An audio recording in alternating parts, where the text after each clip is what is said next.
Next programme file കോപ്പിങ്ങിന്റെ ആണ്. ഇത് ഒരുപാട് തവണ ചോദിച്ചിട്ടുള്ള ക്വസ്റ്റ്യൻ ആണ്. ഒരു എക്സിസ്റ്റ് ചെയ്യുന്ന ഒരു ഫയലിലെ കണ്ടന്റ് മൊത്തമാണ് സെക്കൻഡ് ഫയലിലേക്ക് കോപ്പി ചെയ്യുക.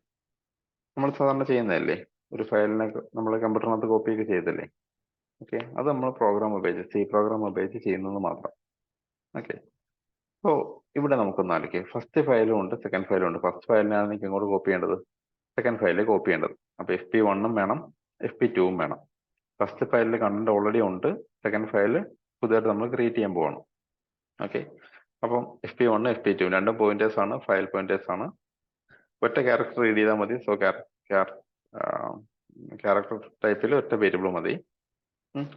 ഫസ്റ്റ് ഫയൽ ഓപ്പൺ ചെയ്യാൻ പോവാണ്. FP1 = fopen 1.txt ഫസ്റ്റ് ഫയലാണ് കാണിച്ചു. ഏത് മോഡിലാണ് ഓപ്പൺ ചെയ്യേണ്ടത്? ഫസ്റ്റ് ഫയൽ റീഡ് മോഡിലാണ് ഓപ്പൺ ചെയ്യേണ്ടത്. റീഡ് മോഡിൽ ഓപ്പൺ ചെയ്താൽ അന്നേരം നമ്മൾ എന്ത് ചെക്ക് ചെയ്ത് നോക്കണം? ഫയൽ എക്സിസ്റ്റ് ചെയ്യുന്നുണ്ടോ എന്നുള്ള കാര്യം ചെക്ക് ചെയ്ത് നോക്കണം. FP1 = നള്ളാണെങ്കിൽ file not exist then exit0 കൊടുക്കുമ്പോൾ പ്രോഗ്രാമിൽ നിന്നോളും എക്സിറ്റ് ചെയ്ത് പൊക്കോളും. ഓക്കെ, അങ്ങനെ FP1 നള്ളല്ല, ദാറ്റ് മീൻസ് ഫയൽ എക്സിസ്റ്റ് ചെയ്യുന്നുണ്ട്. അങ്ങനെയാണെങ്കിൽ നമ്മൾ എന്ത് ഓപ്പൺ ചെയ്യണം? FP2 ഓപ്പൺ ചെയ്യണം. FP2 എന്ന് പറഞ്ഞാൽ നമ്മുടെ സെക്കൻഡ് ഫയലാണ്. സെക്കൻഡ് ഫയലിനെ ഓപ്പൺ ചെയ്യുക. ഏത് മോഡിൽ ഓപ്പൺ ചെയ്യണം? സെക്കൻഡ് ഫയലിലേക്ക് റൈറ്റ് ചെയ്യാൻ പോവാണ്. സോ റൈറ്റ് മോഡിൽ ഓപ്പൺ ചെയ്യുക. ഓക്കെ, ഇനി ചെയ്യേണ്ടത് ഫസ്റ്റ് ഫയൽ തീരുന്നിടം വരെ നമുക്ക് കണ്ടന്റുകൾ റീഡ് ചെയ്യണം. ഫസ്റ്റ് ഫയൽ തീരുന്നിടം വരെ കാണിക്കാൻ വേണ്ടി FP1 വരെ നമ്മൾ എന്ത് ചെയ്തു? വൈൽ ലൂപ്പ് വർക്ക് ചെയ്യും. അപ്പൊ ഫസ്റ്റ് ഫയലില് എൻഡ് ഓഫ് ഫയൽ ആവുന്നിടം വരെ ഈ ലൂപ്പ് വർക്ക് ചെയ്യും. ഓരോ തവണയും നമ്മളൊരു ക്യാരക്ടർ ഗെറ്റ് ചെയ്ത് നമ്മൾ ഏത് വേരിയബിളിലേക്ക് സേവ് ചെയ്യും? C എന്ന് പറഞ്ഞ വേരിയബിളിലേക്ക് സേവ് ചെയ്യും.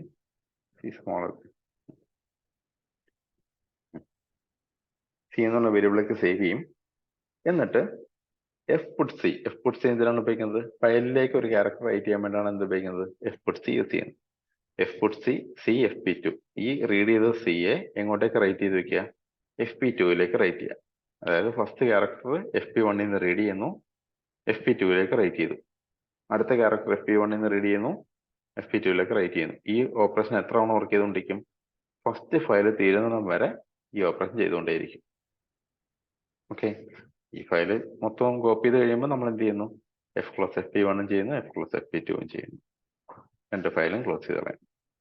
ഓക്കെ, ഈ മാർക്ക് അനുസരിച്ച് മാത്രം തിയറി പ്രോഗ്രാം എഴുതുക. കുറച്ച് മാർക്കേ ഉള്ളെങ്കിൽ ഇവിടെ വെച്ച് നിങ്ങൾക്ക് പ്രോഗ്രാം ക്ലോസ് ചെയ്യാം. ഫസ്റ്റ് ഫയലിന് സെക്കൻഡ് ഫയൽ കോപ്പി ചെയ്ത് കഴിഞ്ഞു. ഓക്കെ, കുറച്ചുകൂടെ മാർക്ക് ഉണ്ടെങ്കിൽ നമുക്ക് സെക്കൻഡ് ഫയലിൽ നിന്ന് റീഡ് ചെയ്ത് പ്രിന്റ് ചെയ്ത് കാണിക്കാം. ഓക്കെ, അതായത് കോപ്പി ആയെന്ന് കാണിക്കാൻ വേണ്ടി നമ്മൾ എന്ത് ചെയ്യാം? സെക്കൻഡ് ഫയലിൽ നിന്ന് ഓപ്പൺ ചെയ്ത് പ്രിന്റ് ചെയ്ത് കാണിക്കാം. അത് ഓപ്ഷനാണ്. അത് നിങ്ങൾ ക്വസ്റ്റ്യൻ്റെ മാർക്ക് അനുസരിച്ച് മാത്രം എഴുതുക. ഓക്കെ, അപ്പോൾ റീഡ് ചെയ്ത് പ്രിന്റ് ചെയ്തതിൻ്റെ എങ്ങനെയാണെന്നുള്ളത് നമ്മൾ പഴയ പ്രോഗ്രാമിൽ കണ്ടതാണ്. സെക്കൻഡ് ഫയലിനെ ഞാൻ FP1 ഇപ്പോൾ കഴിഞ്ഞല്ലോ, FP1 FP2ന്റെ യൂസ് കഴിഞ്ഞു. സോ FP1ലേക്ക് തന്നെ ഞാൻ ഓപ്പൺ ചെയ്യുന്നു സെക്കൻഡ് ഫയലിനെ. ഏത് മോഡിൽ? ഇനി ഡിസ്പ്ലേ ചെയ്യാൻ പോകണം. സോ റീഡ് മോഡിൽ ഓപ്പൺ ചെയ്തു. അങ്ങനെ ഫയൽ റീഡ് മോഡിൽ എപ്പോൾ ഓപ്പൺ ചെയ്താലും നമ്മൾ എന്ത് നോക്കണം? അങ്ങനെ ഫയൽ എക്സിസ്റ്റ് ചെയ്യുന്നുണ്ടോ നോക്കണം. എക്സിസ്റ്റ് ചെയ്യുന്നുണ്ടോ നോക്കി ഫസ്റ്റ് ഫയൽ തീരുന്നിടം വരെ നമ്മൾ വൈൽ ലൂപ്പ് വർക്ക് ചെയ്യുന്നു. ഫസ്റ്റ് ഫയലിൽ നിന്ന് ഓരോ കണ്ടന്റ് എടുക്കുന്നു, നമ്മൾ എന്ത് ചെയ്യുന്നു? അത് പ്രിന്റ് ചെയ്ത് കാണിക്കുന്നു. ഓക്കെ, അതിങ്ങനെ ആ ഫയൽ ഫസ്റ്റ് ഫയലിൽ സെക്കൻഡ് ഫയലിലേക്കാണ് FP1 പോയിന്റ് ചെയ്യുന്നത്. അത് തീരുന്നിടം വരെ നമ്മൾ അതിൽ ഓരോ ക്യാരക്ടർ റീഡ് ചെയ്യുന്നു, പ്രിന്റ് ചെയ്യുന്നു. അങ്ങനെ ആ ഫയലിലെ കണ്ടന്റ് തീരുന്നിടം വരെ എന്ത് വർക്ക് ചെയ്യും? ഈ ലൂപ്പ് വർക്ക് ചെയ്യും. എല്ലാം കഴിയുമ്പോൾ ഫയൽ എന്ത് ചെയ്ത് ക്ലോസ് ചെയ്യും. ഓക്കെ, ഇത്രയും കണ്ടന്റ് എന്ന് പറഞ്ഞാൽ ഫയൽ റീഡ് ആൻഡ് ഡിസ്പ്ലേ ആണ്. നമ്മൾ പഠിച്ച ഫസ്റ്റ് പ്രോഗ്രാം തന്നെയാണ്. ബട്ട് അത് മാർക്ക് കുറേ ഉണ്ടെങ്കിൽ മാത്രം, നല്ല ഒരു 9 മാർക്സിനൊക്കെ ചോദിക്കുകയാണെങ്കിൽ മാത്രം അതൊക്കെ എഴുതിയാൽ മതി. ഇല്ലെങ്കിൽ നമുക്ക് ഇവിടം വരെ മാത്രം മതി പ്രോഗ്രാം. ഓക്കെ.